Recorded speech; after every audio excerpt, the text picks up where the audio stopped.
Thank you. Wow, thanks. Thank you so much.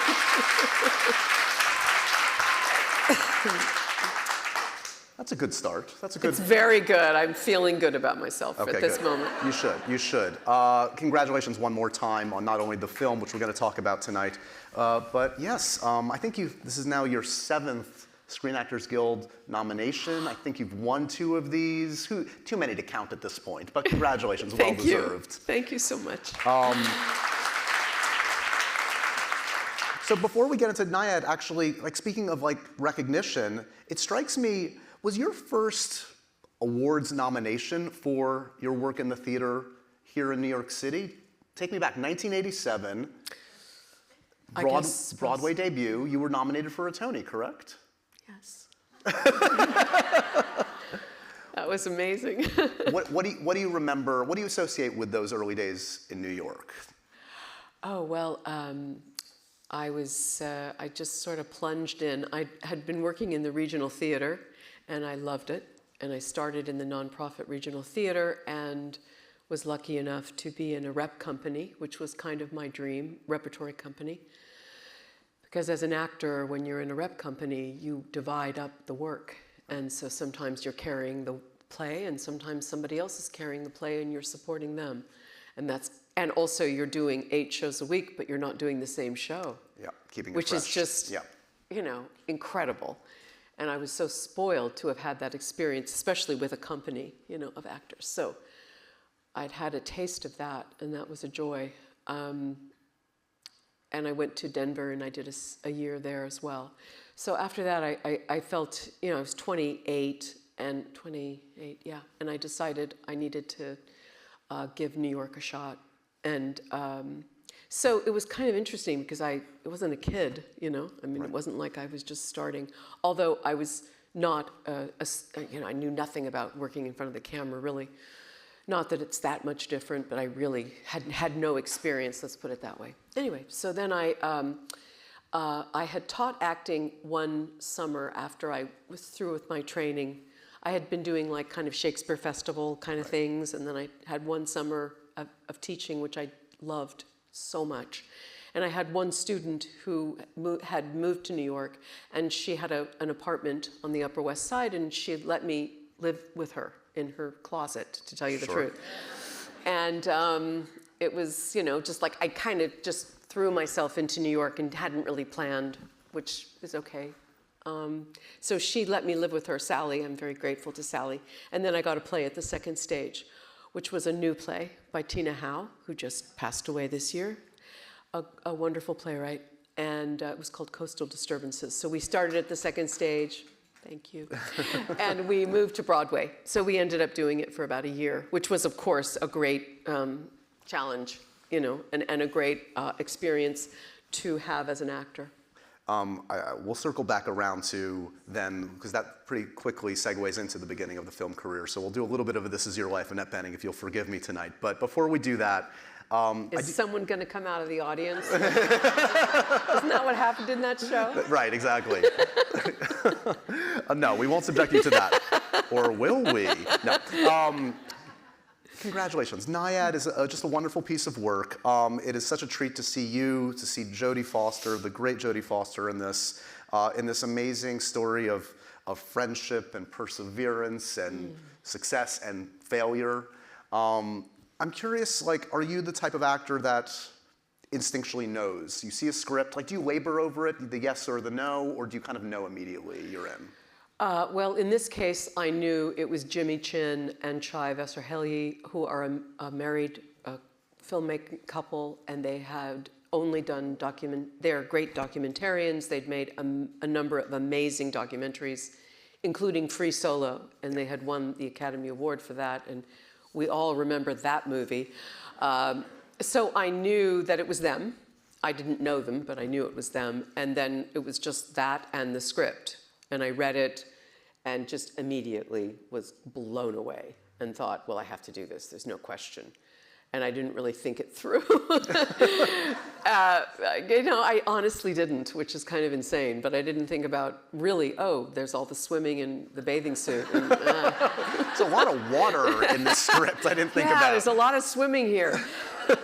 Yeah, I don't know, I just was, because I was just reading it, you only get one free read, as they say. You only have one read where you don't know how it's going to go. So you only get that one experience that you will then be trying to replicate for audiences. Right. So I was just so taken with her and the story, and I was moved.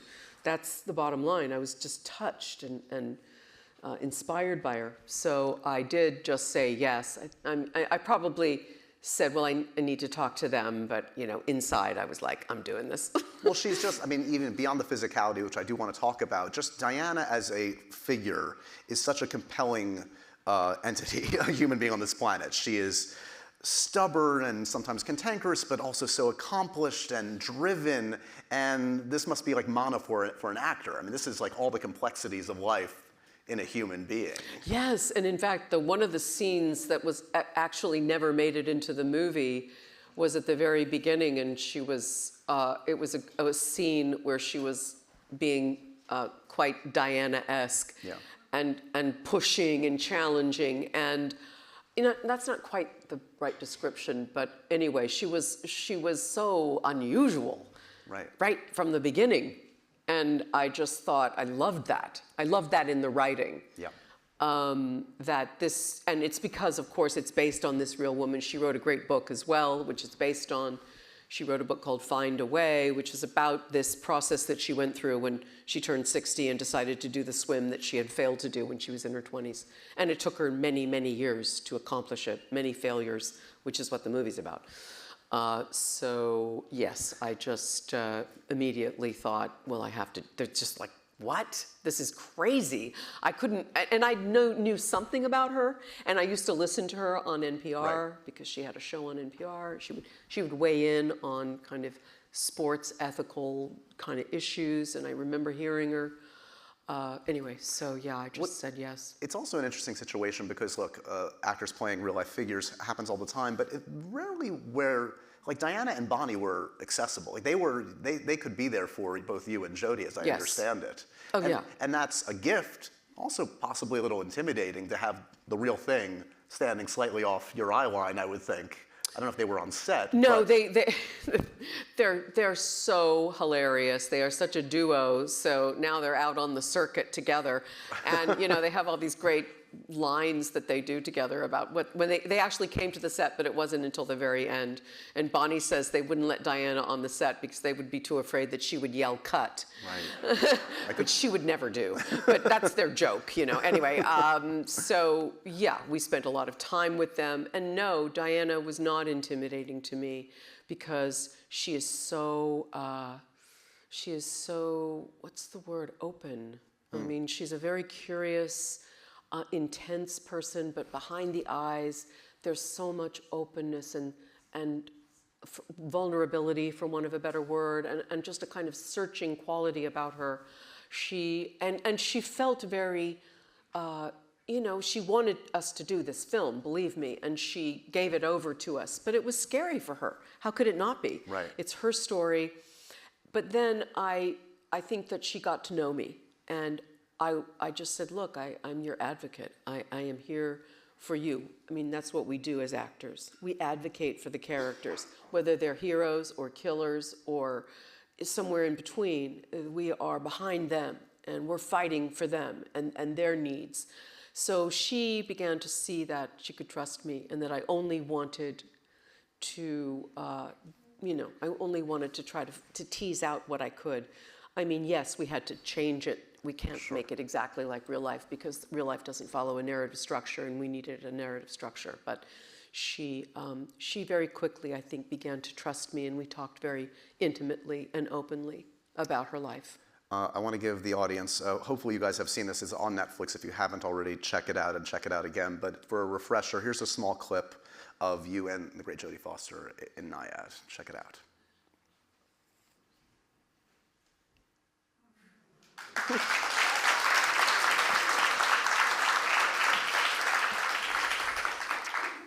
as I keep saying, it's thrilling to see just two of the top actors in the game just having so much material to chew on together.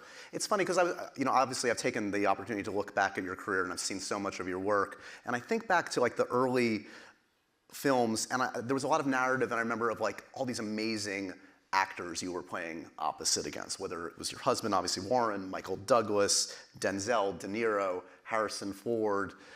And then I think of actually like recent years, and I don't know what the answer is behind this, I don't know if you have a theory, but like there's some nice examples of 20th century women. We can even count Captain Marvel, of you and like strong female ensembles holding the screen.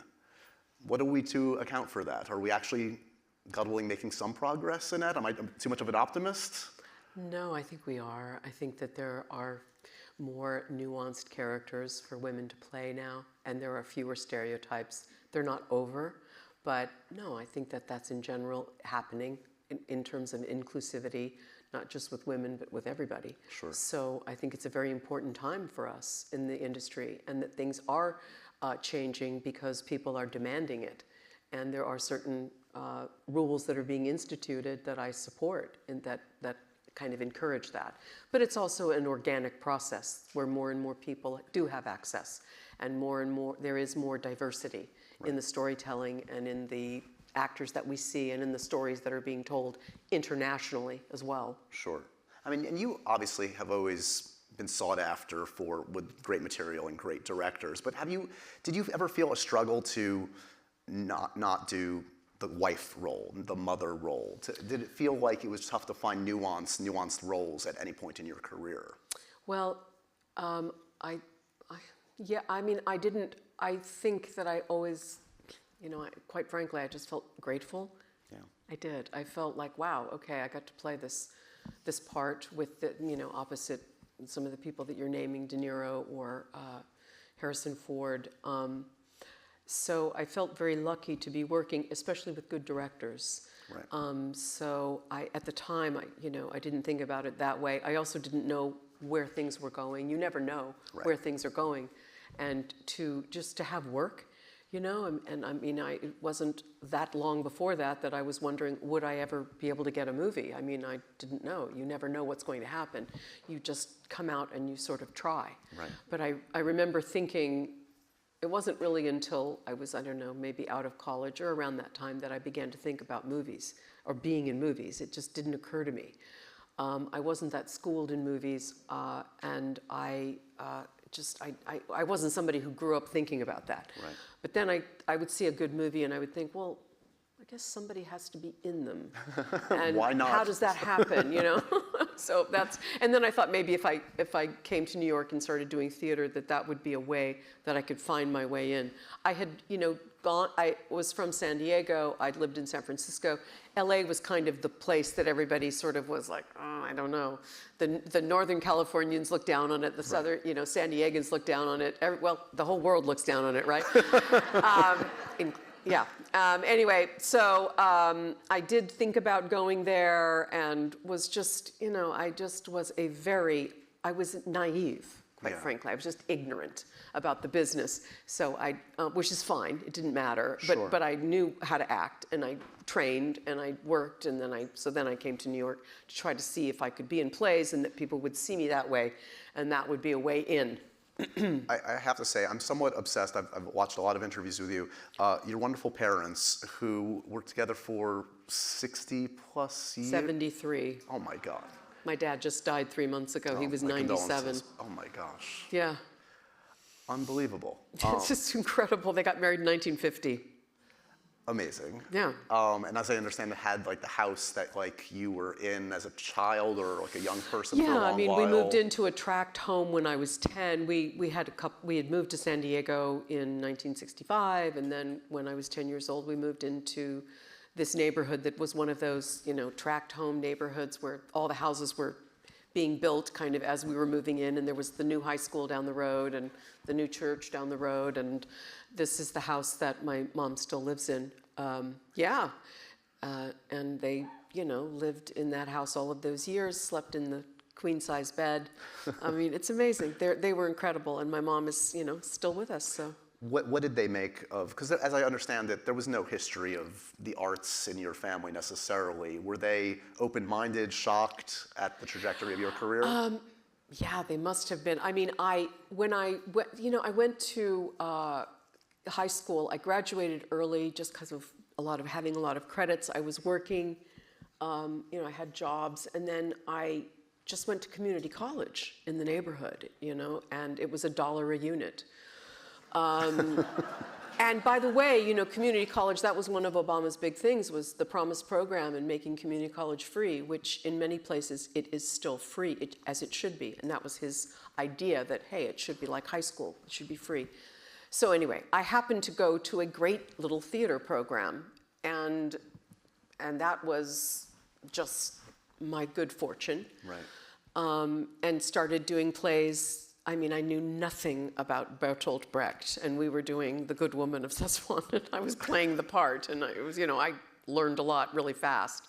So the way I kind of got into the whole thing was just so kind of organic and just step by step, and then I went to San Francisco State, then I went to a conservatory, so it was all just kind of, plodding along, just following it because I loved it, and I loved the intellectual rigor of the dramatic literature.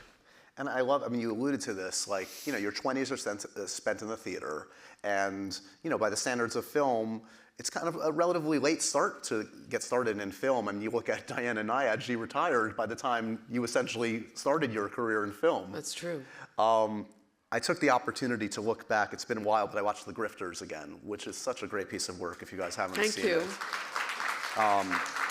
To refresh, Stephen Frears, John Cusack, Angelica Houston, as the title promises, a bunch of con men and women. Your first Oscar nomination. Did you know what a plum part that was, or was it just an opportunity at the time? I had met Stephen Frears when he was doing Dangerous Liaisons and Milos Forman was doing Valmont. Right. And I was in a play at the time, and I was up for both movies, and both of these movies were based on the same book. At one point, Milos Forman was working with Christopher Hampton, and then they parted ways, and then Christopher Hampton and Stephen Frears made their movie, and Milos made the movie that I eventually was in. So I was up for a tiny part in Dangerous Liaisons, like the girl who gets the letter written on her ass. That was the part I was up for in that one, and then and Milos auditioned me for months and months and months for his movie. So I knew Stephen Frears, not well, but he knew my work. So then after Valmont, I guess I remember Stephen asking Milos to show him some film of me, because the movie hadn't come out yet. And then I think I had to go meet him. I think it must have been that. And then he offered it to me. Somebody else might have turned it down, I'm not sure. But yes, I knew it was a great part, and it was kind of extraordinary. You know what? I don't think I actually read for him. I probably talked to him, because I remember thinking that he cast me really without any, I didn't give him a taste of what I might do or something. Right. He just cast me. And what I ended up doing was just so, I certainly didn't know when I went and met him what it would eventually be like. He did tell me to watch Gloria Graham. Yep, ironic. Yeah, yeah, that was. And it's based on a great book. Yes. Jim Thompson, who was the great crime novelist and wrote all of these fabulous stories. Basically, it's about cops that are crooked most of the time. But The Grifters also had there was actually another major character in the book that was cut from the story. Anyway, it was a great book, and I really got into reading Jim Thompson and kind of that genre. The movie holds up. I promise you it would be a little bit of This Is Your Life. I'm going to show a clip from The Grifters, if that's okay. Oh my God. You don't have to watch. This is a while ago, folks. But we're gonna watch. You made an impression. What can I say? Oh, thank you. I'm glad. Let's take a little look at The Grifters.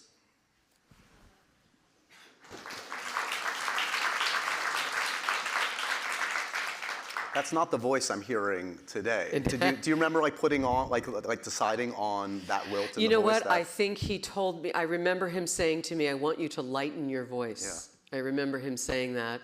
Steve Tobolowsky, who's the actor in the scene, I just did a movie with him last year. It's Chris Pine's directorial debut. Yeah. And so we had a hoot, talking and catching up since making this. This would be 33 years. Yeah. 33 Came out 92, years so ago. probably, yeah. 33, 34 years ago. Oh my gosh. Yeah, so that was great to see him. He's a wonderful actor. He's done a ton of stuff. I know. When he pops up, it's always a treat. Right.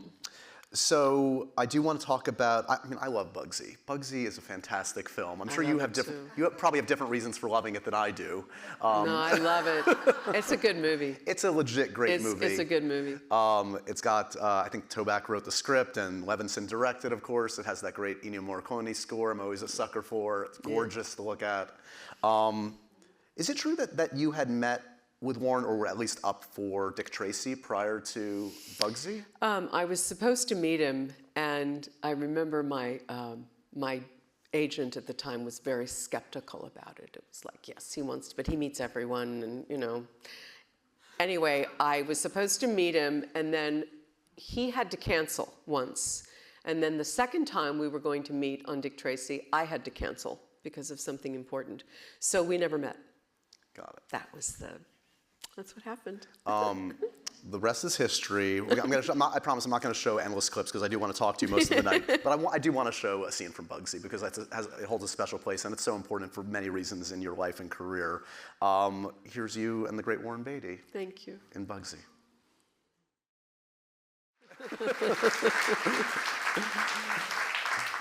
I mean, I can see for 1,000 reasons why that's a special. I mean, the dialogue is just delicious. That's James Toback. Yeah. Yeah. Yeah.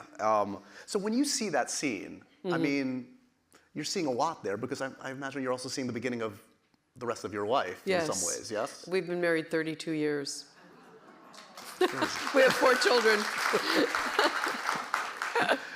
Crazy. And relatively soon thereafter, you worked together in Love Affair. Was it different? I mean, obviously that by then you were a couple, you were married, you were starting a family. Was the dynamic different? I mean, you've since worked with him, been directed by him, and Rules Don't Apply. Yeah, so Love Affair, we had our baby, with us. And we only had one little baby running around, so that all seems so simple. Right. And I also got pregnant. Let me see. Let's see, Love Affair. Yeah. Yes, I got pregnant. So we were, we were very lucky because we just wanted to have kids, and we did it. And I was very fortunate because I always wanted kids from when I was really little. Right. It was a big thing for me. I was a babysitter, and I was the youngest of 4, and it was just for me a very, very strong instinct that came when I was a little girl. So it was a great, I just feel so lucky that I was able to do that and that I could do that. I mean, the life of your children, they live in a much different, they were raised in a much different environment for 1,000 different reasons than the environment you were raised in. Yeah. It must have been a concern to how do I keep my children sane and humble? And I mean, you guys are obviously amazing, but still the periphery of what that world you're in is a bananas one.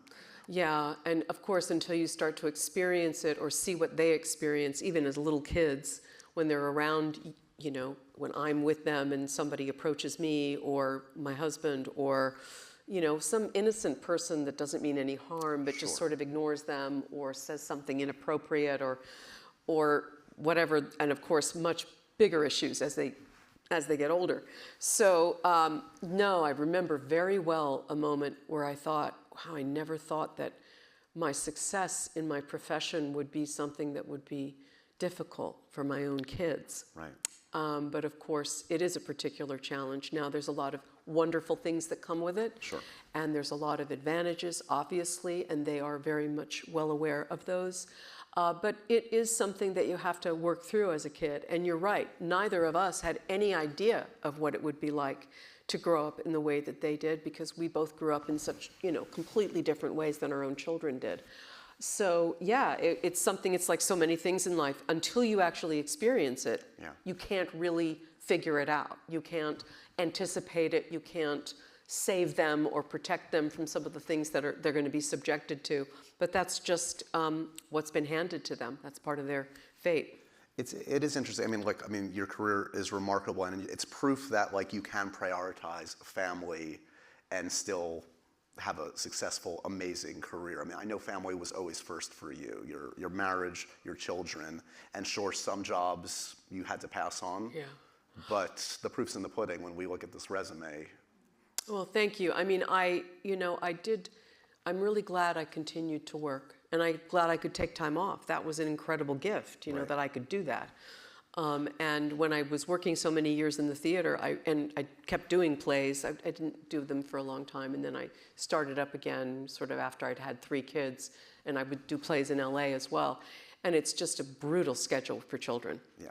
Actually, movies is easier to manage than being in the theater, because you're up late at night, you're not putting them down, then in the morning you're not getting up, because if you got up in the morning, by the time you get to the 3rd act of Hedda Gabler, you're like, wow, I guess getting up at 6:30 doesn't really work, or 5, or whenever it is they wake up. So yeah, I learned a lot, with that, and I did do the best I could. I mean, I wasn't perfect, and we all do the best we can as parents, but I think I'm really glad, now that I'm the age I am, I'm 65, I'm really glad I did continue working, because I think it was important for me as a human being. But there were times it was, hard to juggle it. But I kind of finagled things, and, I didn't leave to do movies, or if I did, it was in the summer, they could come, and we kind of figured it out as we went. Well, it also shows your children your passion and like your love, and it's a great example to them, both you and Lauren, of your passion for the arts. And my mother, it was interesting, my mom did stay at home, but she was a singer, and she was a voice major in college, and there was always a lot of music in my house, and a lot of, we didn't go to movies and stuff or plays, but we did have music, and she was always very, very supportive of me, and never saw any duality in it. I think I felt it more internally, just because I'd been raised by a mom who didn't have another job, that she didn't work outside the home. No good segue to this, but I have one nerdy what-if question. It's famous that, again, it connects to family. You were going to be Catwoman way back when in Batman Returns. Michelle Pfeiffer, obviously unbelievable in that role. Yeah. But you were going to, did you ever get into costume? Like, how far down that road did you get? What happened was I got pregnant, and I did. And I mean, it was so surprising, because I was trying to get pregnant, and I had never been pregnant. So I didn't know how long it was going to take. It didn't take very long. So then I was supposed to do Batman, and I didn't want to announce my pregnancy. Right. Because, of course, you never want to do that early, because for obvious reasons. So I was actually measured for my cat suit. Wow. As comfortable as it looks for Michelle? Was it fond memories of that session? They did a whole body cast. Wow. In those days. I'm sure they wouldn't have to do it that way now, but then in those days they would do an entire body cast. And then, I had to call Tim Burton and say, I'm having a baby. I mean, there's a good end to that story, at least, yes. I have a 32-year-old child right now, so there you go. And we still have a good performance from the great Michelle Pfeiffer, all good. Yeah, she knocked it out of the park with that whip. Wow. Made an impression on a young man, let me tell you. Do you have the same affection for the American president that I do, and I assume everybody in this room does? I mean, what a classic. Thank you. I do. I love that movie. My parents love that movie, so that was a good one for my parents to watch. There were quite a few they didn't want to watch. They are good Republicans, after all. It feels like science fiction now. It feels like it's not even on remotely connected to our planet, sadly. Yeah, I worked for the NRDC in that movie. I mean, can you imagine? If anybody even knows what that is. My wife works for the NRDC, oh, so really? we always reference that film. Oh in my God, family. how funny! Yeah. Yeah, and then I just ran into Rob Reiner. No, it was a great experience, and it's funny. One of the things I remember from that was the O.J. trial was going on while we were shooting that film. And Rob Reiner would watch the trial in between takes and then kind of update us on what was going on. Amazing. In Los Angeles, that was a big deal. Well, it was all over the world, but especially in Los Angeles. So around that time, there were 3 different collaborations with the great Mike Nichols in your career. I always like to talk about him because I know what an impact he made on so many actors for 1,000 different reasons. Let's see, there was Postcards from the Edge, there was The Underseen. I want to revisit it. What Planet Are You From? With the great Gary Shandling. I'm missing one. What am I missing? Of course. Regarding Henry. Of course, Regarding Henry with Harrison Ford. Written by J.J. Abrams, by the way, when he was like 14 years old, That's seemingly. right. He was the kid. That's what Nichols called him, the kid. Crazy. So, I mean, I guess just in a nutshell, I assume Nichols meant a lot to you, as he did for many actors. What was special about him? Why do actors always talk about Mike Nichols? I think because he was such a great audience. Yeah. He loved actors. He was not a perfect person, right? Nobody is. Yep. But he was our hero because he was so smart and just made you feel so good, made you feel so entertaining and sufficient. And I was also just lucky. The first time I crossed paths with him first in New York in the theater, and we were going to do a play that eventually, it was a Neil Simon play that they were going to do. It was eventually called Jake's Women. And it was all about the different women in his life. And it was a very, very good play. And I think they decided they didn't want to do it at that point. Right. So that's when I first met him. So he saw me audition and all of that. And then when they were working on Postcards from the Edge, Carrie Fisher was writing the script, obviously. And she and Mike were working on it together. And they would do readings to kind of work it up. And so it would be Shirley MacLaine and Meryl Streep, and then a group of us who were doing plays in New York would play all the other parts, and we would read the screenplay.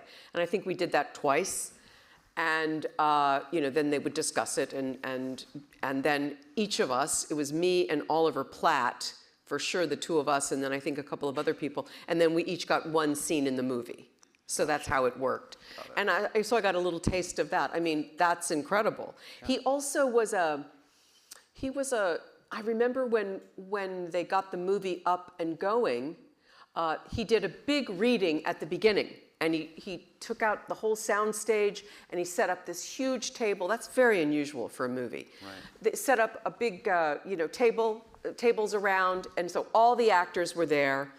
And if you remember in the film, both Shirley and Meryl perform in the movie, and they sing, and it's incredible. I mean, Shirley in that movie, I mean, it twirled up. I mean, come on. Shirley is, it's a great performance. Anyway, they sang. They did their numbers. They had music. They had piano players. I mean, it was like a big thing. He loved all of that. And he was always kind to me and generous to me and very, very supportive. It's interesting. I think of, circling back to Nyad, like you think of the comparisons between great athletes and great actors. And there's some comparisons to be made, but I guess the difference is like success and failure is much easier to figure out in sports. That's right. Like, what is your definition of success for you as an actor? Clearly it's not how much it made. You could care less about, I mean, it's a nice thing. But like, how do you assess a successful performance or experience for yourself? That's a good question. I don't know that I have a really good answer for that. I think it's, I know that I'm very self-critical. So that's something that we all just have to deal with as performers. I'm sure you probably, because you listen to yourself, you watch yourself, it's not always a good feeling. And at the very beginning, when I first watched myself, I remember very well. I remember The Grifters particularly. I think I was here in New York City, and I, to tell you the truth, I had a very negative reaction. And I just also, I'd been acting a while and I'd never seen myself act because I didn't have to. And everybody knows now because there's so many more cameras around, you see yourself when you're making certain expressions or what your face looks like.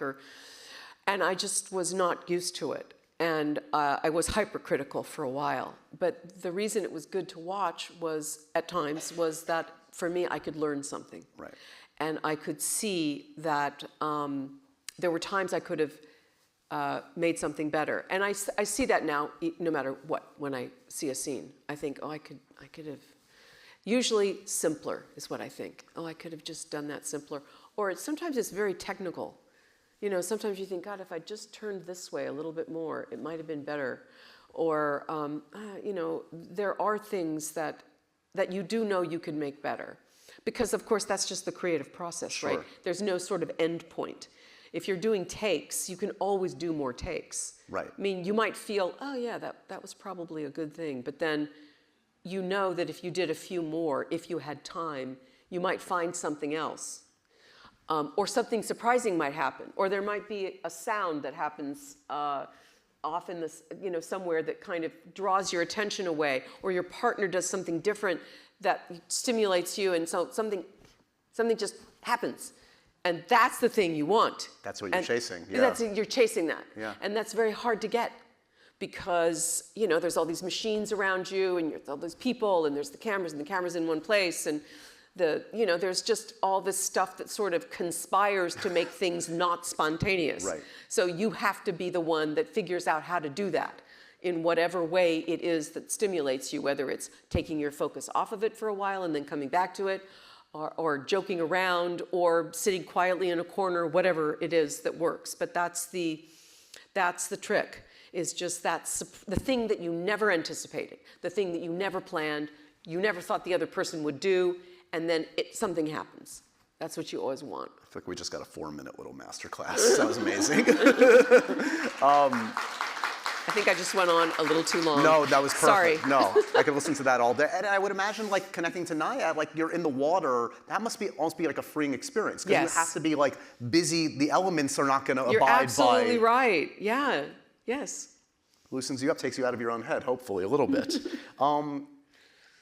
Okay, we're jumping around because that's the way my brain does. That's fine. Me too. I want to mention, I mean, we could talk Kids Are All Right, but you know what I want to talk about is 20th Century Women, which is such a wonderful film from Mike Mills, an amazing performance again. Thank you. I also love your work with the young actors in that, and that must be so inspiring and exciting, whether it was Greta Gerwig is in that film, if you want to revisit it, Elle Fanning. Does that excite you? Does that to get that juice of like the next wave to work with them? Yes, because Elle is extraordinary actress, and I just keep following what she's doing. I'm going to see her play because she's in a play right now on Broadway. So the reason that working with really good younger actors is so helpful is that generally they are untrained and they're just doing it. So, you know, I've gone to school, I know about objectives and, you know, actions and obstacles and all the things that you learn in acting school that can be useful. The instinct is the most important thing, obviously, and so those are good to have just in case you get messed up. Sure. You feel phony, you feel fake, you don't know what to do, there's something wrong, you feel it in your gut and you think, oh yeah, what do I want? What do I want to do to that person? What do I want them to do? What do I need? What's in my way? All those basic questions, then you just start opening that up and it starts to help. But they don't know any of that. And so the really good ones, they're just good. Yeah. They're just true. And Josh Hutcherson and well, I was just actually thinking about Mia Wasikowska, yeah. But Elle, and they have an emotional truth that's just so stabilizing. So then that's so much of what we do is just reacting and listening, right? And just being in the same place as your partner. So they help me to try to be simple and just be there and listen and respond. And Elle she's very skilled. Because I actually did another movie with her too. Right. She's, you know, just very, very special and very, God, when I met, it's funny, I'm thinking about when I met her and she was still in high school and I talk about unasked for advice. I was just like, you should go to high school. You should not do so many movies. You should just go back and like be a kid. Yeah. And it was, I think she kind of always remembers that because she kind of liked it. I think I was like talking to her grandmother or something and saying, you know, she's doing too many movies. She needs to just like be a kid. She's came so out of special. It. Yeah, she's amazing. I've been talking to her since she was literally like this. Oh, really? Oh my right, God. because she started working when she was like 6. Like something Jodie. absurd. Jodie started working when she was, I don't know, 3 or 4. Right, like Gerber baby, basically. I mean, she was, Jodie Foster, I asked her the other day when we were interviewed together, she's 61. I said, how many years have you been in the business? She said 57. That's an unfair Right? percentage. That's just not right. Oh, wow.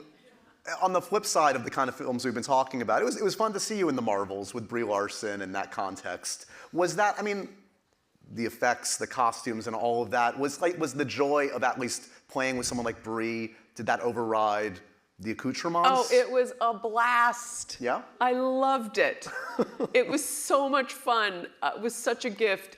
And I remember when they asked me to do it, I had a benefit here in New York for what used to be called the Actors Fund and is now called the Entertainment Community Fund. And I am now chairman of the board of the trustees. I just got to throw that in there. It is a superb social services organization for people in show business. Everybody, behind the camera, in front of the camera, behind the curtain, in front of the curtain. And we help everybody with all kinds of needs.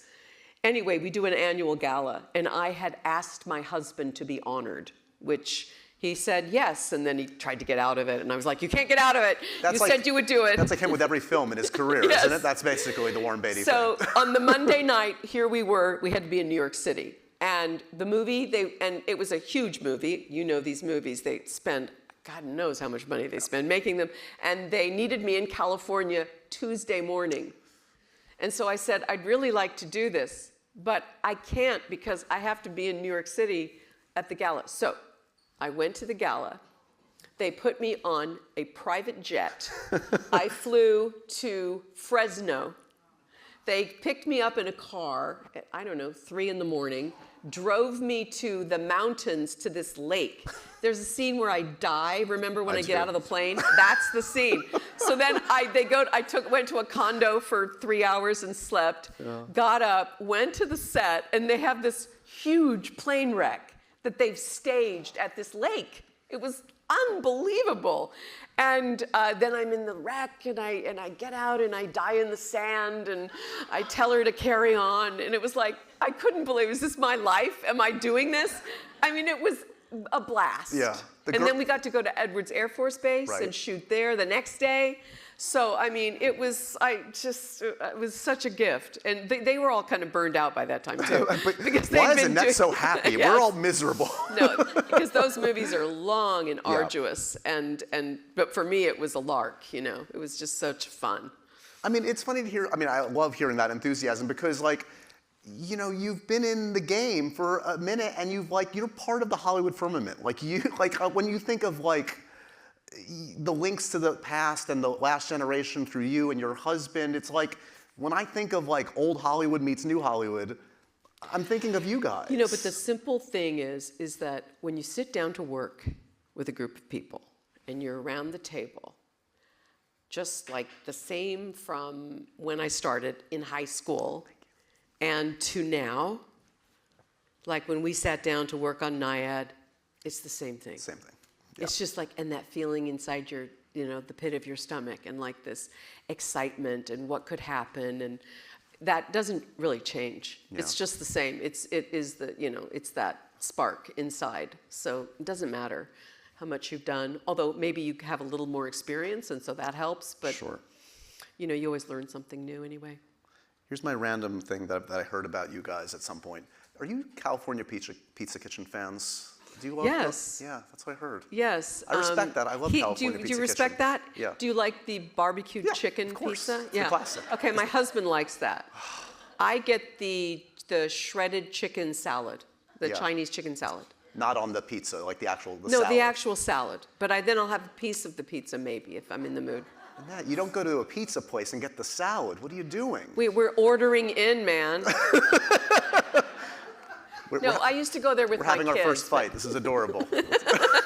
We know each other well enough. Yeah, we got there.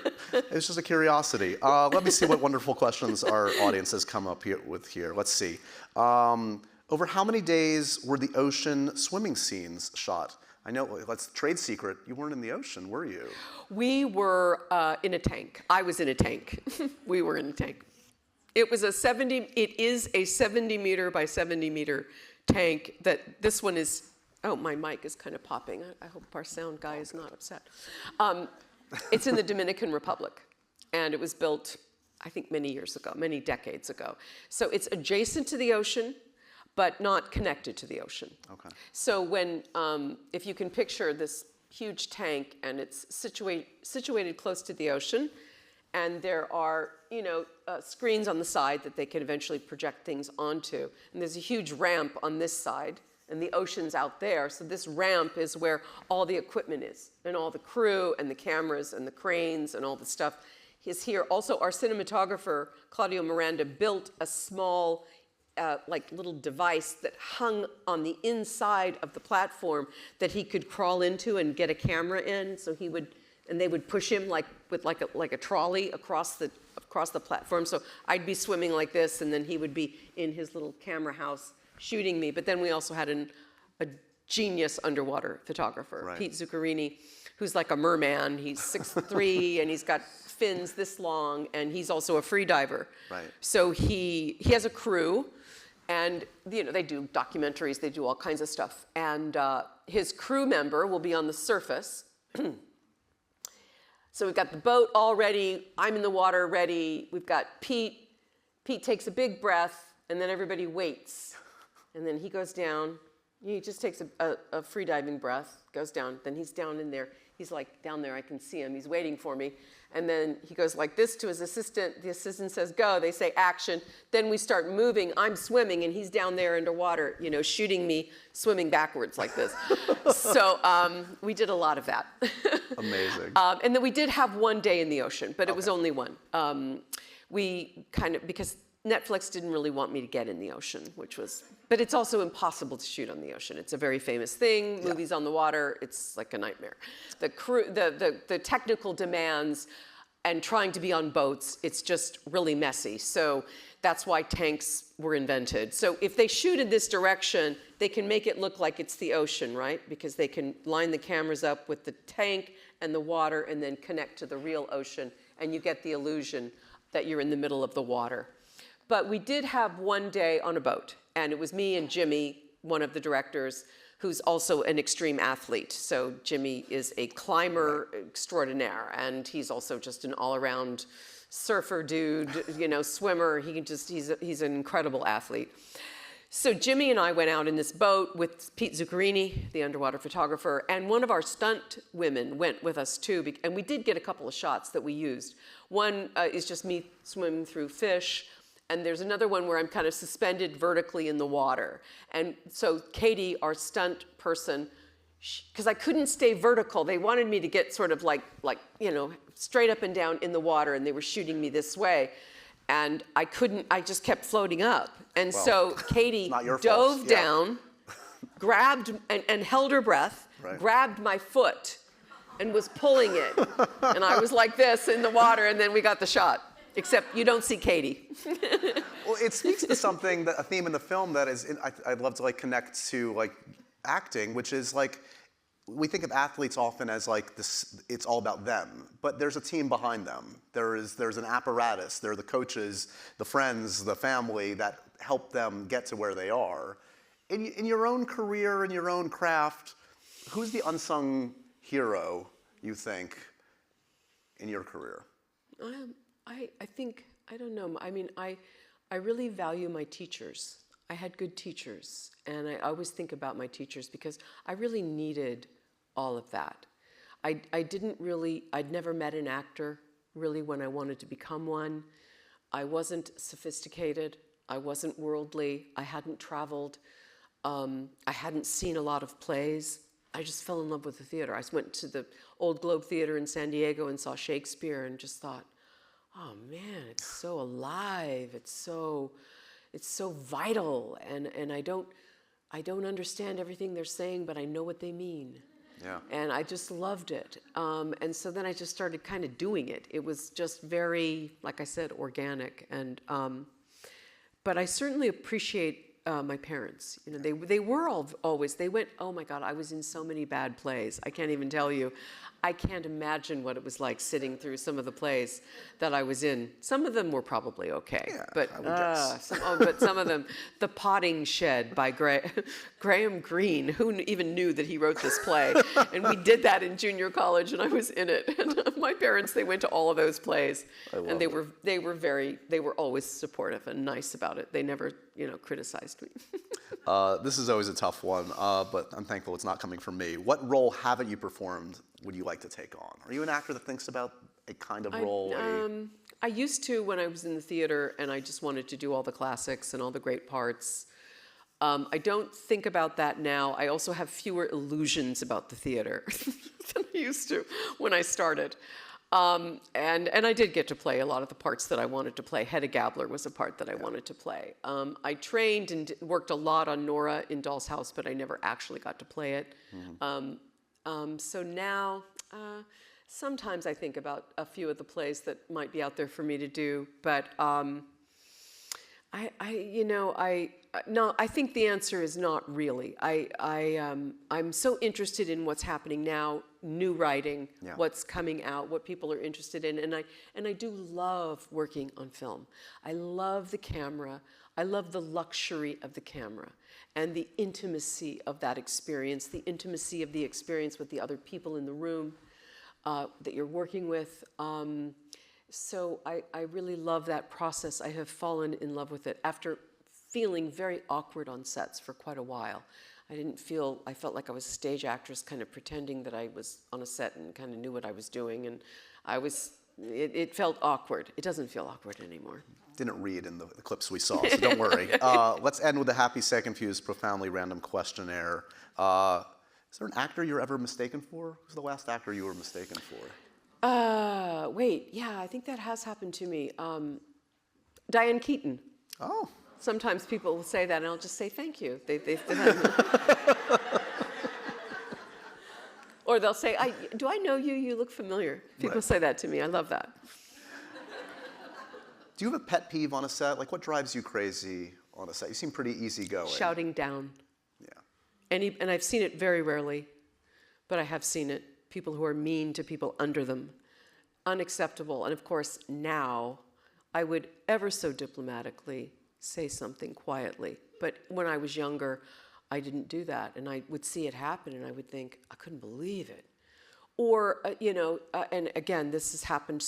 I've had so few bad experiences, but I've seen a few people who behave badly. And it really, really bothers me. And of course, now I would say something, and I would do it quietly and diplomatically. But when I started, it wasn't my place sometimes, and I just saw it happen, and I thought, how can that person possibly act that way?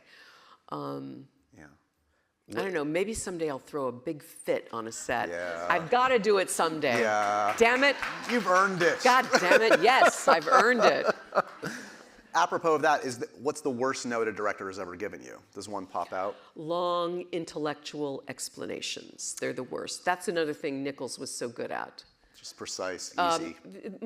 I was very surprised by this when I started doing movies, because in the theater, everyone's so verbose, and everyone's always talking, and the actors are talking, and it's all about language, and the directors are talking, and everyone's just explaining things constantly and exploring, and blah, blah, blah. It's just like language everywhere. And going on a set, and really good directors who don't say much. And I thought, oh, that's interesting. It's because once they cast you, they know that that's going to be the main thing that happens, and that that's good directors, right? They really know, and so louder, softer, faster, slower, just do it again. Or maybe a small thing that they might say that's a kind of shorthand that the two of you have developed. But I remember working on something when somebody kind of went into a long explanation of the character's history, like as we're sitting on the set, and I thought, wow, no, this is not helping me. Yeah. And by the way, I don't think I was doing a very good job at the moment, so I could understand his frustration. He was trying to help me. I get that. He was coming from the right place. But It But doesn't, often that's it also doesn't work. overcompensating for like Yeah. almost an inadequacy. Like, let me show you how much I know. Yeah, no, I think in the case that I'm thinking of, no, I think he was just genuinely trying to, he wanted to see something. It came from a good place. It was just the wrong path. Yeah, yeah, Yeah. yeah. In the spirit of happy, sad, confused, who's an actor that always makes you happy? You see them on screen. Happy in the sense of. You can interpret it how you will. I mean, Okay, well, one actor I want to mention is Jesse Plemons. Oh, I love him. Yeah. What an incredible actor. Yeah. I mean, have you ever seen him be false for a second? No. He's astonishing. I think he's really inspiring me. I also saw Past Lives, and the actor Teo Yu. Yep. The male lead. Oh my God! By the way, I think he has a very interesting backstory and in relation to the film as well. Right. And I got to meet him the other night. What an actor! Wow. Erica Alexander. Oh, I'm not sure I know. Who is in American Fiction. Oh, yes, yeah, I know exactly what you mean. Yeah. I thought she was fantastic. Yeah. And I can't wait to see more from her. Were you a Friday Night Lights fan for Jesse Plemons? Did you ever watch that? You know what? I didn't. You should check it out. I gotta check it out. I missed that. I probably was having a kid at the time. I'm not kidding. There's like, I'm sure women out here know. It's like there's these huge swaths of time. It's like, what happened? I don't remember taking a shower even. It's like, yeah, I missed certain things. A movie that makes you sad? Always gets you? Brings you to tears? Well, for sure, It's a Wonderful Life. We just watched it again. Love Actually, we watched that again over the holidays. So that comes to mind. Okay. But is there anything, greater than that? I love being, taken down that road. Yeah. And if it's a good movie, it gets you the same way every time. And finally, food that makes you confused? Food? Yeah.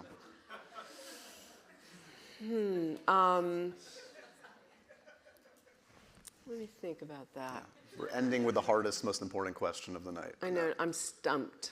Oh my gosh. Yeah, you got me. Okay, well, to be continued at our next speechless. session. It's okay. Congratulations on Nyad. Before this, Annette was like, I'm not a good storyteller. All evidence to the contrary. The great Annette Bening. No, I loved it. I loved every minute of it. Thank you, Josh. You are fantastic in this film. Everybody, if you haven't checked it out, check out Nyad. Good luck on the silly awards thing. You deserve everything. Thank you. Give it up one more time for Annette Bening. And as we leave you, we're actually going to show you guys the trailer of Nyad. Thank you guys so much for coming out tonight. Thank you.